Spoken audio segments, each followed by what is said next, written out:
बालकांड के प्रथम सर्ग में नारद मुनि वाल्मीकि मुनि को रामचरित्र संक्षेप में सुना रहे हैं।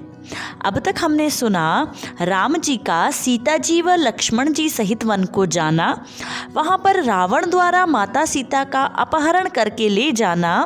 उसके पश्चात शोकातुर राम सुग्रीव से मिलते हैं और दोनों अपनी अपनी पीड़ा एक दूसरे को सुनाते हैं और एक दूसरे की मित्रता स्वीकार करते हैं। देखिए, राम कथा आप लोगों को स्मरण हो जाए इसीलिए पुनरावृत्ति करवा रही हूँ। राम कथा से जुड़े रहिए, राम आपसे जुड़े रहेंगे। अब सुनते हैं नारद मुनि आगे वाल्मीकि जी से क्या कहते हैं। ततो वानर राजेन वैरानुकथनं प्रति रामाया वेदितं सर्वं प्रणयाद् दुःखितेन च। राम ने सुग्रीव ने परस्पर एक दूसरे की मित्रता को स्वीकार किया है और मित्रता होने पर व्यक्ति अपना हृदय खोल कर रख देता है। उसके बाद वानर राज सुग्रीव ने स्नेहवश बाली के साथ वैर होने की सारी बातें राम से दुखी होकर बतलाई। जब अपने भाई से वैर होता है तो व्यक्ति प्रसन्न नहीं रहता, मन में कहीं ना कहीं दुख होता है कि मेरा अपने ही स्नेही से बैर है।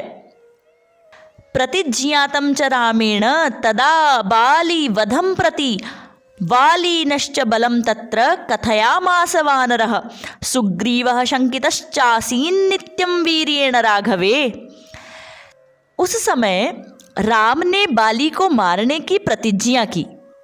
तब वहाँ वानर सुग्रीव ने बाली के बल का वर्णन किया, क्योंकि सुग्रीव को राम के बल के विषय में बराबर शंका बनी रहती थी। सुग्रीव ये तो जानते थे उनके भाई में कितना बल है, लेकिन निश्चित रूप से उन्हें नहीं पता था श्री रामचंद्र जी की क्या योग्यता है। राघव प्रत्ययार्थम तु दुंदुभे कायमुत्तमं दर्शयामास सुग्रीवो महापर्वत सन्निभम। राम की प्रतीति के लिए उन्होंने दुंदुभि दैत्य का महान पर्वत के समान विशाल शरीर दिखलाया। उत्स्मयित्वा महाबाहुः प्रेक्ष्य चास्थि महाबलः पादांगुष्ठेन चिक्षेप संपूर्णं दशयोजनम्। महाबली महाबाहु श्री राम ने थोड़ा मुस्कुराकर उस अस्थि समूह को देखा और पैर के अंगूठे से 10 योजन दूर फेंक दिया। प्रायः आपको लगेगा कि इतने बड़े हड्डियों के ढेर को भगवान श्री राम ने क्या सच में पैर के अंगूठे से दूर फेंक दिया था। आप यहाँ पर ये समझिए कि उनके लिए ये कार्य तिनके को फूंक मारकर उड़ाने जैसा था, इसीलिए यहाँ पर इस प्रकार की बात कही गई है। विभेद च पुनस्तालान् सप्तैकेन महेशुणा गिरिं रसातलं चैव जनयन् प्रत्ययं तदा। फिर उन्होंने क्या किया? एक बाण से उन्होंने अपना विश्वास दिखलाते हुए 7 ताल वृक्षों को तथा पर्वत को रसातल को बींध डाला। ततः प्रीतमनास्तेन विश्वस्तः स महाकपिः किष्किंधां राम सहितो जगाम च गुहाम तदा। तदनंतर श्री राम के इस महान कार्य से महाकपि वानरराज सुग्रीव मन ही मन प्रसन्न हुए और उन्हें भगवान राम पर विश्वास भी हो गया। फिर वे उनके साथ किष्किंधा गुहा में गए। ततो गर्जद्धरिवरः सुग्रीवो हेम पिंगलः तेन नादेन महता निर्जगाम हरीश्वरः अनुमान्य तदा तारां सुग्रीवेण समागतः निजघान च तत्रैनं शरेणैकेन राघवः। वहाँ पर सुवर्ण के समान पिंगल वर्ण वाले वीरवर सुग्रीव ने गर्जना की।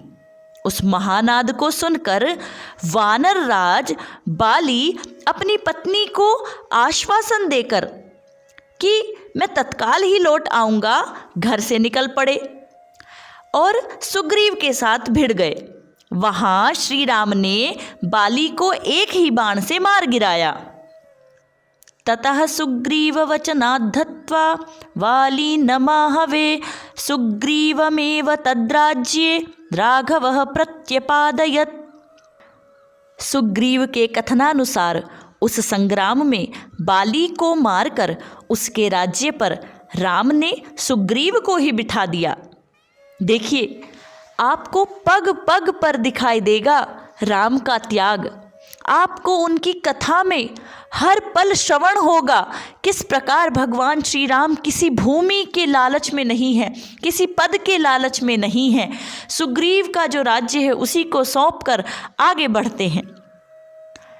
सच सर्वान् समानीय वानरान् वानरर्षभः दिशः प्रस्थापयामास दिदृक्षुर्जनकात्मजाम्।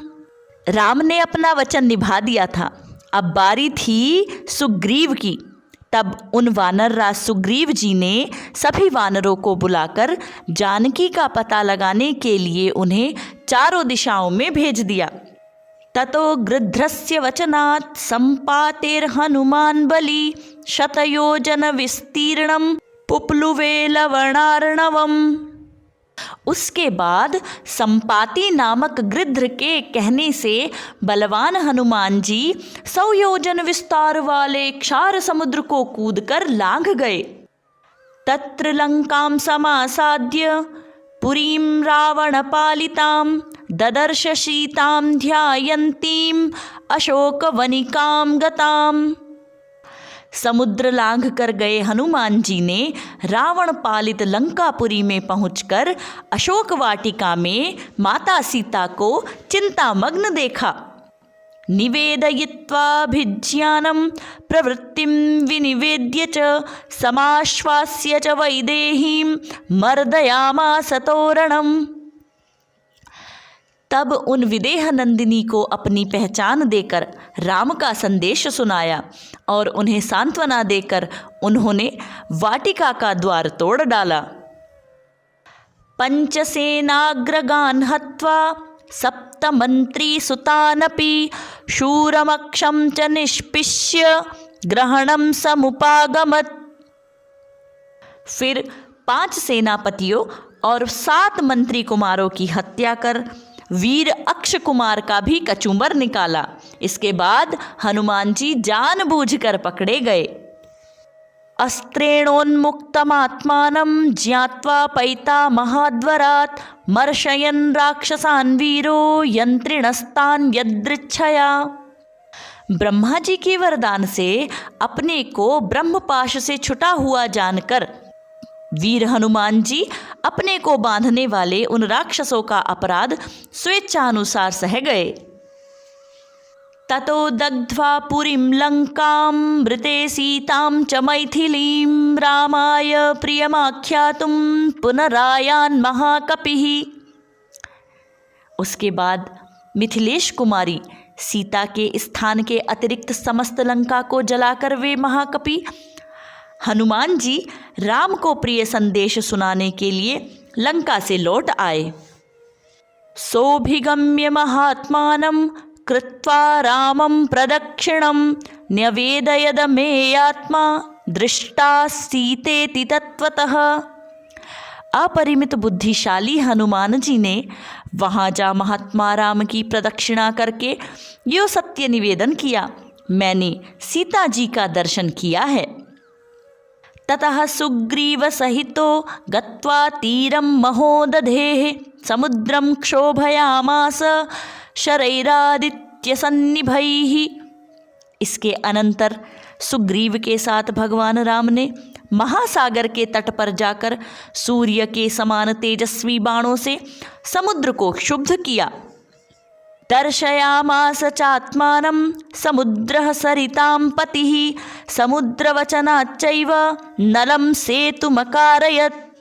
अब नदीपति समुद्र ने अपने को प्रकट कर दिया। फिर समुद्र के ही कहने से राम ने नल से पुल का निर्माण करवाया।